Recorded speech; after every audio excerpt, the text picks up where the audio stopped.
How you doing today, guys? Welcome to R&R Movie Review, where we see movies through a different lens. Today I'm going to be reviewing The Gray Man by Anthony and Joe Russo, the new action movie dropping on theaters and coming to Netflix next week.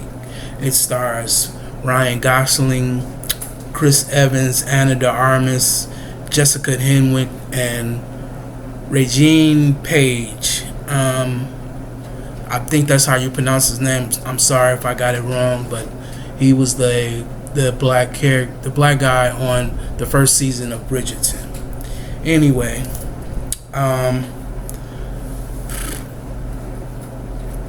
like I go through my thoughts on movies, and I range it from 1 to 10, and it goes up and down, depends on different things. First off, I like action movies a lot, and I think this was a good one. I like the way the Russos direct action scenes. They're very good directors at action. I think a lot of directors should take cues from these guys as far as directing action scenes, because they do a very good job. They don't do a lot of cutaways from the action, or a lot of I guess you can say the lighting in the action scenes was pretty good almost throughout the movie. Now, like the last parts of the movie, it got kind of dark at a couple places, but overall they do the action scenes real good. The movie's about a guy who's in jail for committing a crime, which we don't know about until later on in the movie, and I guess you can kind of say he was in jail falsely, but in reality, I don't think he would actually go to jail for doing what he did. But anyway, he gets recruited by a CIA agent to be a trained assassin. It's an assassin spy movie.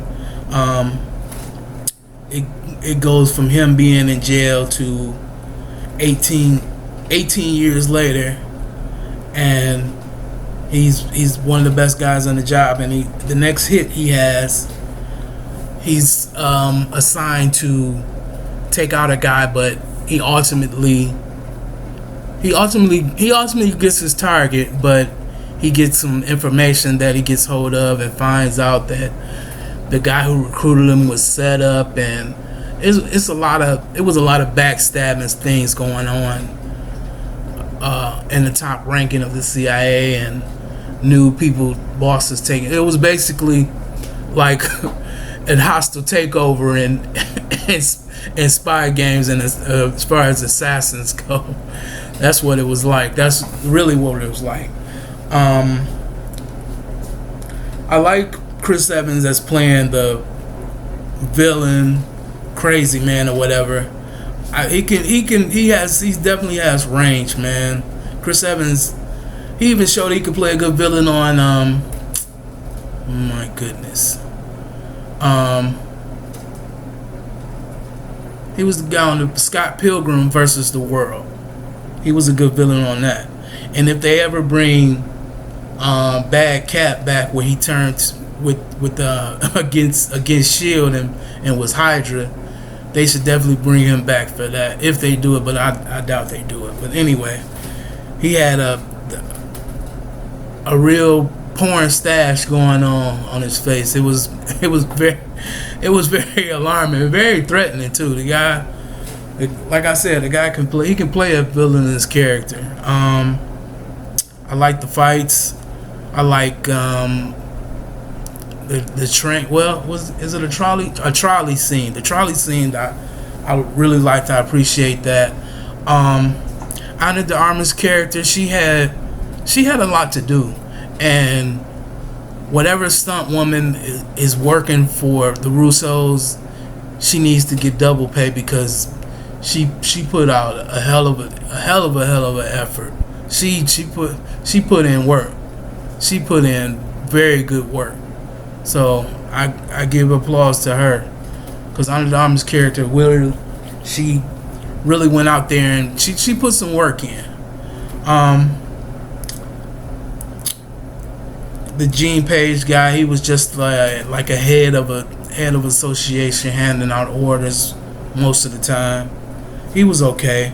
Jessica Henwick's character was like an underling under him, and she was like the cleanup lady. And at the beginning, she didn't clean anything up, but at the end, I suppose she tied everything up, unless it's gonna be like a Gray Man Part 2 or something like that, which it definitely could be. It could be, you know. I like Jessica Henwick. She was probably only the best thing, and the only thing good about Marvel's Iron Fist was her character. That was basically the only reason to watch. But I like this movie a lot. I don't know about dislikes that too much. Maybe like towards the end, it was a lighting scene here and there that I didn't really like, and I think they could have cut the movie maybe about 5 minutes, and they would have been fine. I didn't need to see that very last bit, but it's okay. It was in there, but I did need to see it. Overall, I'm gonna give this movie an 8, because I enjoyed it. If you're not really into action, shoot 'em up things.